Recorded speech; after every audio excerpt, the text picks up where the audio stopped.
இன்றே டவுன்லோட் செய்து உங்கள் ஃபேவரட் ஷோக்களை என்ஜாய் பண்ணுங்க. ஹலோ ஹலோ, எம்ஏஆர் காலேஜ்ல இருந்து பேசுறோம். தீபா அப்பா பாலு இருக்காங்களா? அப்பா வெளியே போயிருக்காங்க. நான் உங்க சிஸ்டர் தான் பேசுறேன். என்ன விஷயம்னு சொல்லுங்க.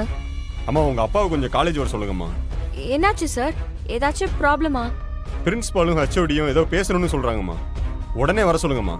சரிங்க சார், நான் அப்பாவை நாளைக்கு காலேஜுக்கு வர சொல்றேன். இல்லம்மா, மேனேஜ்மெண்ட்ல இன்னைக்கே வர சொல்லிருக்காங்கம்மா. சரிங்க சார்.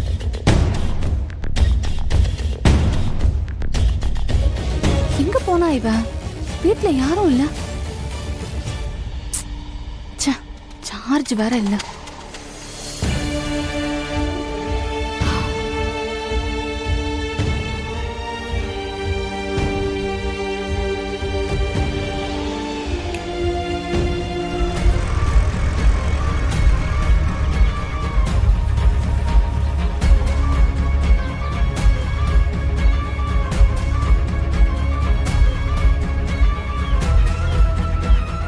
சொல்லுடி, என்னடி நீ காலேஜ் பக்கம் உன்னை ஆளையே காணோம்? அதுவா, சரியான தலைவலிடி, அதான் லீவ் போட்டேன். சரி, அப்போ உன் அப்பாவும் தங்கச்சியும் இங்க காலேஜ்ல என்ன பண்றாங்க? என்னது, காலேஜுக்கு வந்திருக்காங்களா? ஆமாடி, இதோ இப்பதான் டீன் ரூம் பக்கம் போனாங்க. ஏன், உனக்கு தெரியாதா? இல்ல இல்ல, நான் இன்னைக்கு லீவ் போட்டேன்ல, அதான் காலேஜ் ஃபீஸ் கட்ட சொல்லி நான் தான் அனுப்புனேன். உன் அரியர் விஷயம்லாம் அவங்களுக்கு தெரியாதுல்ல? உன்னை தவிர காலேஜ்ல என்ன பத்தி யாருக்கும் முழுசா தெரியாதுடி. தயவு செஞ்சு என் அப்பா கிட்டயும் தங்கச்சிக்கிட்டயும் சொல்லி தொலைஞ்சிராத. நான் பணக்காரிங்கிற விஷயத்த கிளாஸ் ஃப்ரெண்ட்ஸ் கிட்ட எல்லாம் மெயின்டைன் பண்ற மாதிரி நீயும் மெயின்டைன் பண்ணிக்கோடி. நான் பாத்துக்கிறேன். சரி சரி, நான் உனக்கு அப்புறம் கால் பண்றேன். சரிடி.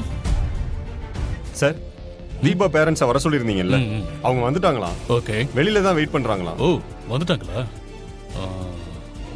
அந்த பொண்ணு இது வரைக்கும் செமஸ்டர் ஃபீஸே கட்டல. பத்தாவதுக்கு நிறைய அரியர்ஸ் வேற வச்சிருக்கா. 1 மந்தா இதை சொல்லிக்கிட்டு இருக்கோம், இவ்வளவு ரெஸ்பான்ஸ் இல்லாம இருக்காங்க. சரி, நீங்க போய் அவங்கள உள்ள வர சொல்லுங்க. சரிங்க சார், வர சொல்லுங்க.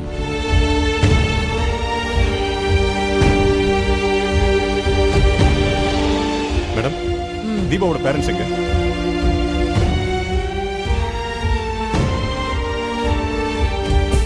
இங்க கட்டாச்சுன்னா செத்துக்கிட்டு போயிட போறோம். வேண்டாம், கொஞ்சம் தள்ளி வெட்டுவோம்.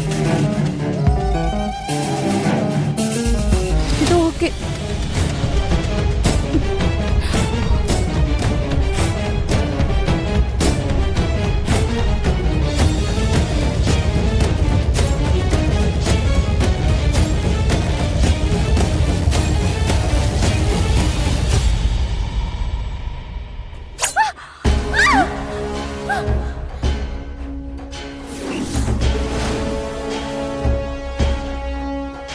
தீபா, என்ன தீபா பண்ணி வச்சிருக்க? என்ன தீபா ஆச்சு உனக்கு? ஹலோ செல்வி, நான் அக்கா காலேஜ் வரைக்கும் வந்திருக்கேன். வெளியே வந்துட்டு பேசுறேன். இந்து, நீ முதல்ல சீக்கிரமா கிளம்பி வீட்டுக்கு வா. இங்க தீபாக்கு அவங்க கைய அறுத்துக்கிட்டு பேச்சு மூச்சு இல்லாம இருக்காங்கடி. என்னடி சொல்ற? எனக்கு என்ன பண்றதுன்னே தெரியல. நீ முதல்ல சீக்கிரம் கிளம்பி வா. சரி இரு, நாங்க வரோம். சாரி சார், ஒரு எமர்ஜென்சி. நாங்க அப்புறமா வந்து பேசுறோம். அப்பா வாங்கப்பா, வீட்டுக்கு போலாம். என்னமாச்சு? அப்பா சொல்றத கேளுங்க, வாங்கப்பா போலாம். Sorry sir. ஏமா வாங்கப்பா. இந்து பாத்து பாத்து சொல்லுக்கா. என்னடி, இதுக்கு மேல என்ன நடக்கணும்? என் கனவு, என் லட்சியம், என் ஆசை, இது எல்லாம் என் கண்ணு முன்னாடியே தொலைஞ்சு போச்சு. என்ன நடந்ததுன்னு கொஞ்சம் புரியுற மாதிரி சொல்லுக்கா. 1 வருஷமா நான் பிளேஸ்மெண்ட்டுக்கு ப்ரிப்பேர் பண்ணிட்டு இருந்தேன்னு உனக்கு தெரியும்ல? ஆமா. அந்த பிளேஸ்மெண்ட் இன்டர்வியூல நான் நல்லா பெர்ஃபார்ம் பண்ணி ஒரு பெரிய salary பேக்கேஜோட செலக்ட் ஆயிட்டேன்.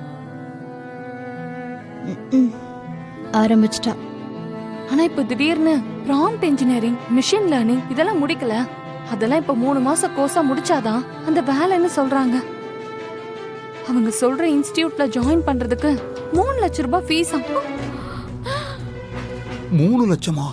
ஏற்கனவே நான் அந்த ஆன்லைன் கோர்ஸை காலேஜ்லயே முடிச்சிட்டேன். சர்டிபிகேட் மட்டும் தான் வரணும். அத கொடுக்காம காலேஜ்ல டிலே பண்றாங்க. அந்த கம்பெனியோட பிளேஸ்மெண்ட் சைடுல விசாரிச்சா எதுவா இருந்தாலும் சர்டிபிகேட்டோட வந்து பேசுங்க, இல்லனா எங்க கிட்ட நிறைய எலிஜிபிள் கேண்டிடேட்ஸ் சர்டிபிகேட்டோட ஜாபுக்கு ரெடியா இருக்காங்கன்னு சொல்றாங்க. இப்ப எனக்கு என்ன பண்றதுன்னே தெரியல. சரிக்கா, உன் காலேஜ்ல அந்த சர்டிபிகேட்ட பத்தி கேட்டியா? அவங்க என்ன சொல்றாங்க? காலேஜ்ல இத பத்தி கேட்டா சர்டிபிகேட் வரதுக்கு இன்னும் 2 வாரம் ஆகும்னு சொல்றாங்க.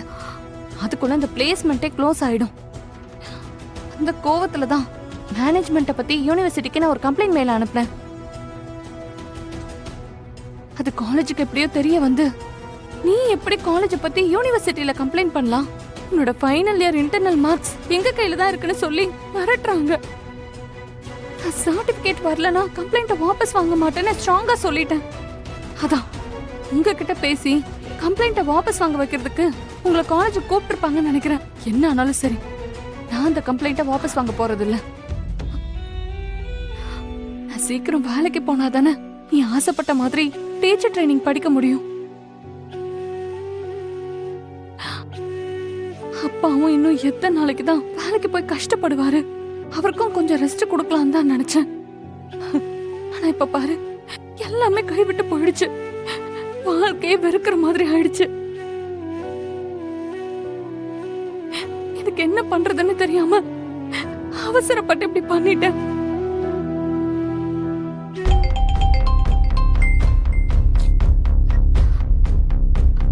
ஹலோ ஹலோ, நான் எம்ஏஆர் காலேஜ்ல இருந்து பேசுறேம்மா.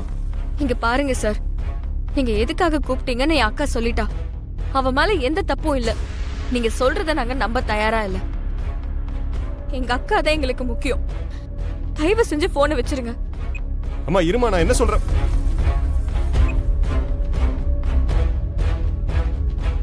அப்பாடா, தப்பிச்சோண்டா.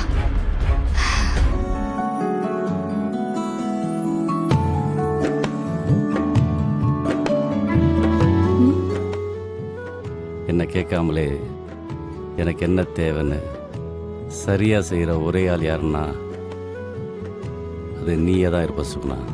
போங்க மாமா, நீங்க இப்படியெல்லாம் பேசுறதை கேட்கும்போது எனக்கு என்னமோ மாதிரி இருக்கு. என்ன மாதிரியா இருக்கு? இல்ல, எப்பவுமே அதட்டி பேசுவீங்க. இப்படி பேசுறது ஏதாவது சொல்லணுமேன்னு புகழ்ந்து பேசுற மாதிரி இருக்கு. உன்னை புகழ்ந்து பேசல, உன்னை புரிஞ்சுதான் பேசுறேன். மனசுல தோணுன விஷயத்த சொன்னேன். சுகுணா, உன்ன மாதிரி பொண்டாட்டி கிடைக்கிறது ரொம்ப கஷ்டம். நான் உன்னை பத்தி இவ்வளோ விஷயம் சொல்றேன், நீ என்னை பத்தி ஏதாவது சொல்றியா? விசிறிச்சா என்ன அர்த்தம்? நீங்க என்னை எந்த குறையும் இல்லாம சந்தோஷமா வச்சிருக்கீங்கன்னு அர்த்தம்.